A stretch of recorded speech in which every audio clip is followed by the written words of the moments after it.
ఈ లోకంలో ఫలానా పురుషుడు అనేవాడు లేడు, అంత పవిత్రుడు మా స్వామి. ఈ అమ్మవారు చెప్పండి, ఏం చెప్పుతాం. మీ ఇంట్లో ఒక పదం వాడారు సార్, అఖిలాండం అని. ఆ అఖిలాండం అంటే ఏంటో సార్, ఆ అఖిలాండం అంటేనే మా అమ్మ. ఆ అఖిలాండం అంటేనే అబ్బాయి తరఫున ఉన్నటువంటి వాళ్ళు మంచి ప్రజలకు చప్పట్లు కొడుతూ ఉంటారు. అది మనం పై చేయబట్టు ఆ చల్లబడితే కూర్చున్నామనుకోండి, తొందరగా ముందు వెళ్ళిపోతాం. గోవిందాలు ఎందుకు వచ్చారు, ఏంది? అదే చెప్పాను కదా, మా అమ్మ ఏంటి అని అఖిలాండం అన్నారు కదా, ఆ అఖిలాండమే మా అమ్మ. మా అమ్మ ఏంటి ఏమి స్వామి లేదు, అందుకని మా స్వామిని తీసుకెళ్ళాలని వచ్చాం. నువ్వు స్వామిని తీసుకెళ్ళడానికి వచ్చారు. మాట వింటే ఇంత రామాయణం తెలియదా? మాట వినలేదు. అమ్మా, నీ గురించి నేను నానా కష్టాలు పడి అన్ని సంపాదించుకుని నీ మూట దగ్గర వరకు వచ్చి తీసుకొచ్చి పెడతాను. నువ్వు గీత దాటకు, దాటితే నీకు ప్రమాదం కలుగుతుంది. ఆ సుకుమారమైన శరీరం నుండి నువ్వు తట్టుకోలేవు అని చెప్పి వెళ్ళిన తర్వాత కూడా గీత దాటి రావణుడి దగ్గరికి వెళ్ళి అపహరించబడి ఇంత రామాయణం జరిగింది. మీ అమ్మ కుదురుగా లేనందువల్లే కదా మా స్వామి. మా అమ్మ అడుగు బయట పెట్టింది కాబట్టి ఈ రోజున లోకమంతా కూడా ఒక రాక్షసుడి బారి నుండి అందరం కూడా కాపాడబడ్డారు. అలాగే అమ్మవారి యొక్క కృప వల్లే మీరు అందరం కూడా రాక్షసుల బారి నుండి బయటపడి దేవుని యొక్క అనుగ్రహాన్ని పొందారు. దీనికి అంత అందున్నటువంటి స్వామి మీరే ఒక కూర్చోండి, ఇక్కడ కూర్చోండి, ఎందుకు కూర్చున్నారు? కూర్చోండి. అందరూ కూడా అనుకుంటారు. రామాయణంలో ఒక చిన్న ఘట్టం ఉంది. ఏమిటి ఆ ఘట్టము అని అంటే, శూర్పణఖ యొక్క ముక్కు చెవులు కోసిన తర్వాత లక్ష్మణ స్వామి రాముని మోహాన్ని చూసినటువంటి ఆ శూర్పణఖ ఇంత అందమైన స్వరూపాన్ని నేను కోల్పోతే కష్టము, నేను ఇతన్ని లేకుండా నేను ఉండలేను. పుంసాం మోహన రూపాయ పుణ్యశ్లోకాయ మంగళం అని అన్నారు. అంటే పురుషుల సైతం మోహింపజేసేటటువంటి శరీర ఆకృతి కలిగిన వాడు మా స్వామి.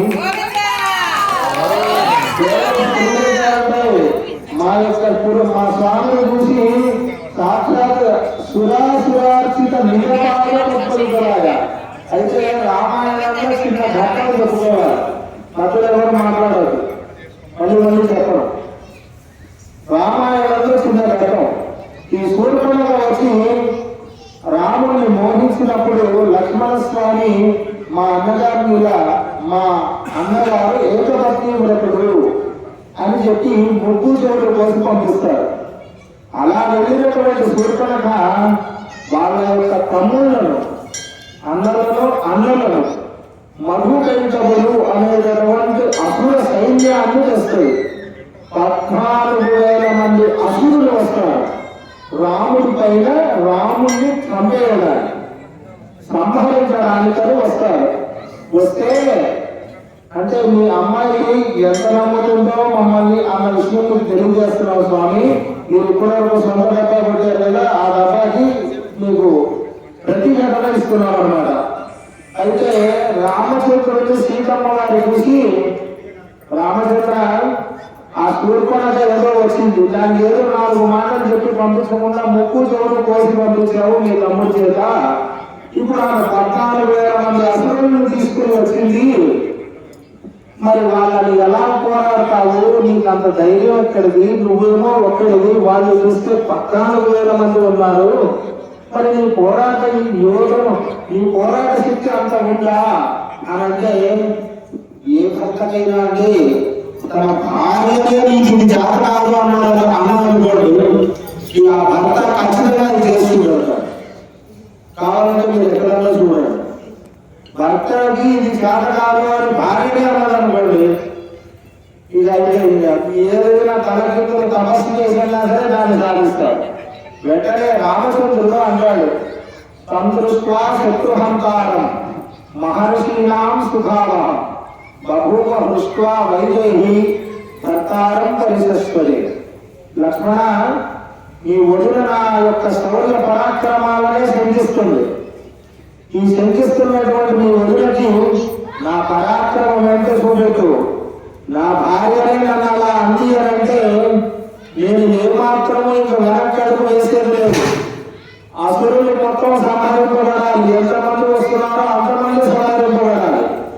కాబట్టి ఆ వదులు చెట్టు పక్కన నిల్చోబెట్టి మీ వదులకి బాణాలు తగులుతాయేమో నా శౌర్య పరాక్రమాలను చూపించు అని స్వామి యుద్ధం ప్రారంభం చేసి ఎప్పుడు బాణం తీసుకున్నాడో, ఎప్పుడు వాళ్ళ పైన వేస్తున్నాడో, ఎప్పుడు మళ్ళీ తిరిగి బాణం తీసుకున్నాడో అనేది తెలియనంత వేగంగా బాణాలను వేస్తూ ఆ 14,000 మంది అసురులని 20 నిమిషాల్లో మతమాయం చేసేస్తాడు స్వామి. గోవిందా!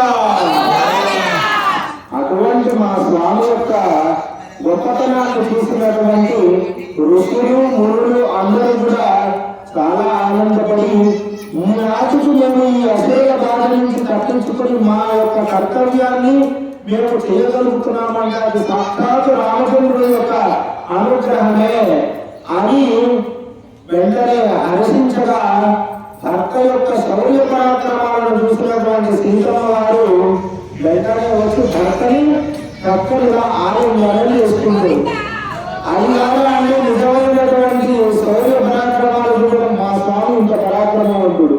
మీ అమ్మగారే ఇంకా నీకేమీ చేత కాదు అని చెప్పేసి తక్కువ అంచనా వేసింది. ఇప్పుడు చెప్పండి ఎవరో అది తప్పంచనా అని చెప్పి మీరు అలా భావిస్తున్నారంటే, కానీ నిజం ఏంటంటే ఎక్కడ ఏ స్త్రీ అయినా మీరు అన్నటువంటి ఒక మాట లేదు. ఏంటంటే భర్తకు ఎప్పుడైతే భార్య ఉంటుందో అప్పుడే భర్తలో ఉన్నటువంటి నిజస్వరూపం కానీ, కసి కానీ, కోపం కానీ, వారికి వారి వృత్తిలో కానీ, వారి వ్యాపారంలో కానీ ఇత్యాది ఏ దాంట్లో అయినా వారి లోపల ఉన్నటువంటి కళ అనేది బయటకు వస్తుంది. ఎప్పుడు భార్య రాకముందే మేము కళాసంపన్నం పెళ్లి చేసుకుంటేనే కాదు, పెళ్లి చేసుకోవడం నుంచి సమర్థులమే.